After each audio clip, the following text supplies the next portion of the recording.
Are you unsure what type of vent you need for your roof? In this video, I'm going to break down the difference between a box vent and a ridge vent, and I'll help you make the right choice for your home. Check out the rest of the videos on my channel to learn more about your roof. What is a ridge vent? A ridge vent is a mechanism used for your net-free air exhaust. This is the air leaving the roof. So each piece of ridge vent we put on the roof is roughly 4 feet long. This is a full piece, and on the back of it, you can see they put this fiberglass in there. This is a fiberglass mesh to prevent ants, bugs, and rodents from entering through the ridge vent. The ridge vent also has these little louvers on the side of it. The louvers are going to actually help the air escape from the ridge of the roof. The ridge vent works in a way where the air, through passive airflow, will enter the attic, whether it be through some type of smart vent, soffit vent, and the hot air gradually is going to rise and leave through the ridge of the roof. This is your passive airflow. The benefits of a ridge vent is when we cut the ridge open, this allows for more airflow to leave the attic. Another benefit to having ridge vent over slant back box vents is the ridge vent's a little bit more inconspicuous, and it'll plane very nice and even across the roof and create that symmetry we're all looking for. Another good benefit for ridge vent is the long-term efficiency they also provide.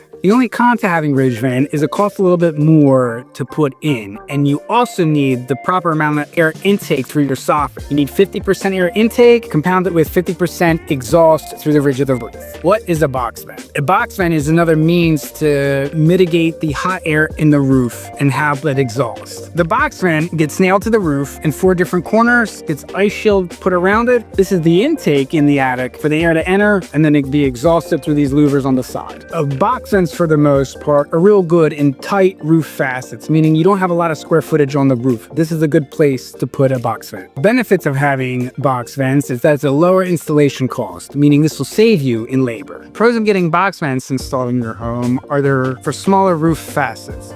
They work very well with each other. Generally, you get multiple box vents installed, and they will cut down in the labor cost and material cost.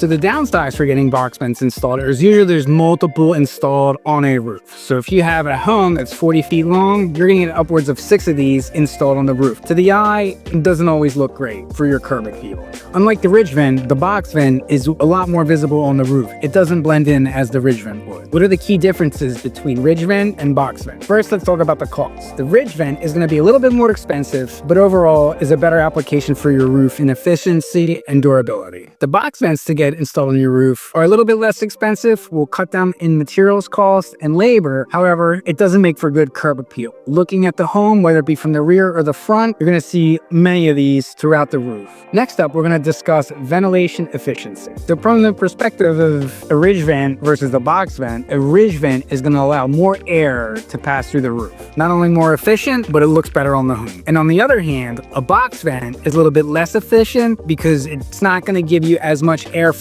out of the roof. If you can see on the back, that circle is the amount of air that's going to allow this passive airflow to flow out of the attic. From an aesthetic point of view, I call this your curb appeal, the ridge vent is going to look a lot more streamlined, it'll be a lot less visible, and it'll blend into your roof a lot nicer. And the box vent's not going to blend into the roof, and it's not going to be as streamlined as getting the ridge vent on the roof. You're going to see all these blotches of black, brown, or even white. You can get the box vents in different colors, but there's going to be several of them throughout the roof. It's not going to be streamlined. The ridge vent is going to be cut in at the ridge of the roof. The ridge of the roof is where 2 roof facets come together and they meet the peak. On each side of that roof, we're going to cut a 1-inch gap, the length of the roof, and go ahead and install the ridge vent. Again, the ridge vent's more efficient, more eye appealing. The box vents, we're going to cut holes in the plywood, not at the ridge of the roof, but about 18 inches to 2 feet down from the ridge of the roof. We're going to cut circular holes about 6 inches round and install the box vent over top of that hole. And then we're going to rely on the air to kind of gradually find its way out of that 6-inch hole in the box vent. So the ridge vent should only be installed where you have soffit air intake. You can't just put ridge vent anywhere because you need 50% intake and then 50% exhaust. They need to balance each other out. So if you don't have any soffit vents, we're not going to install ridge vent. So in terms of the longevity of your roof, when you get the ridge vent installed, it allows a lot more passive airflow to leak. The box vents are going to have a lot of hotter air staying inside of the roof. The hotness compounded with the UVA and UVB rays hitting the roof and the hot air inside the attic is going to make for delamination of the plywood over time.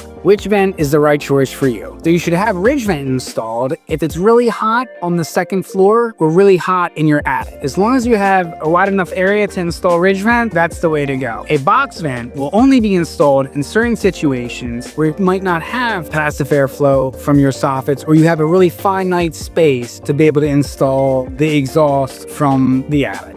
And generally speaking, if your roof has ridge vent, we want to go ahead and put ridge vent back in. From a cost perspective, if you're looking to save money, we can always install some slam bag vents. If you have a larger roof, this is typically a home of 1,800 square feet or more, it'd be more beneficial during the roof install to cut in and put in ridge vent over the box vents. If you're a little unsure of whether or not to choose a ridge vent or a box vent, consult one of our project specialists and we'll be able to best help advise you.